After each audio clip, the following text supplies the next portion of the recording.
We're in front of the Crowborough Army base today, where last night at 3 o'clock in the morning, in the dead of night, dozens of asylum seekers were moved into this base by the Home Office. The move has very quickly been effectively slammed by local residents who have said that they don't feel as though they have been consulted and that they have effectively been ignored by the Home Office, who made this decision, they believe, months ago. Shadow Home Secretary Chris Philp has said that it's a day of shame for the entire country and that the Labour government have kind of run roughshod over local communities. But interestingly, Shabana Mahmood, the current Home Secretary, has said that this is basically just the beginning and it marks the sort of major step for the Labour government in moving asylum seekers out of hotels and into alternative accommodation such as army bases.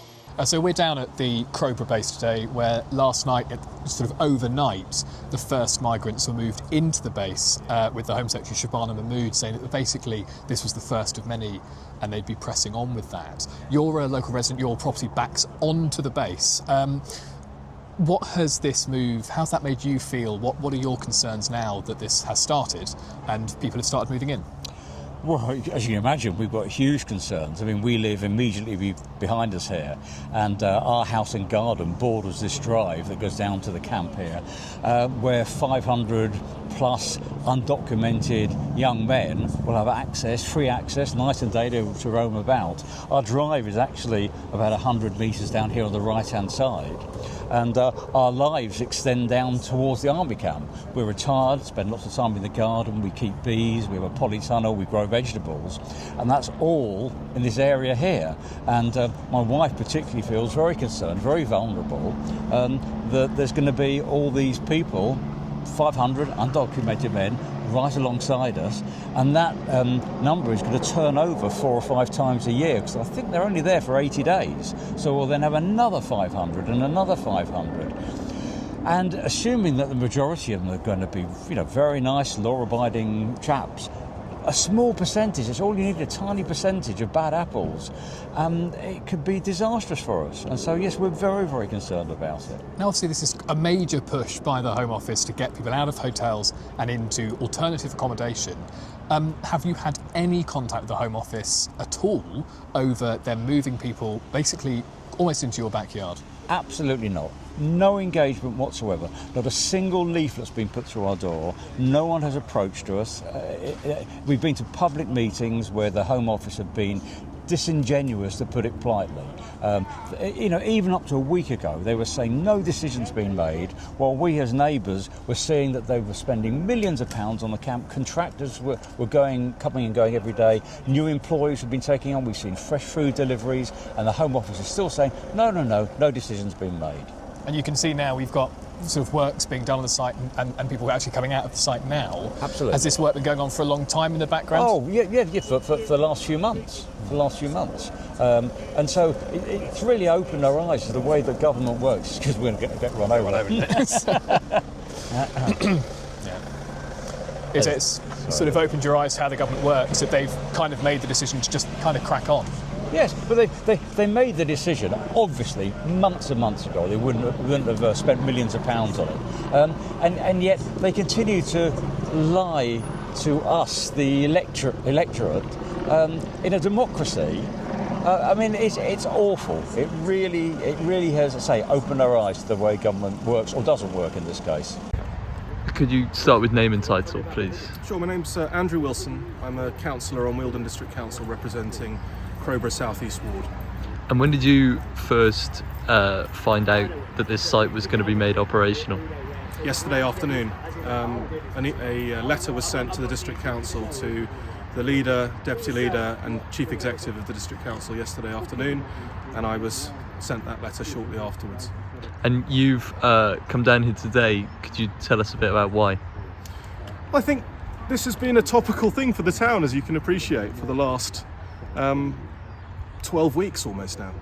And it's important that the town's voice is heard. I represent Crowborough South East Ward in the town. I wanted to come down and show my support for the community that is going to be impacted by this central government decision. And what are the concerns that people have raised with you as a councillor? So the opposition to the use of this camp has been varied. although it has been universal in terms of opposition in the main. At one end, you've got people who oppose the use of the camp on a safety basis, and then there's everything in between, and at the other end, people are saying it's an unsuitable and inhumane place to put people. Just to be clear, this is a training camp. It's not a garrison, it's not a barracks.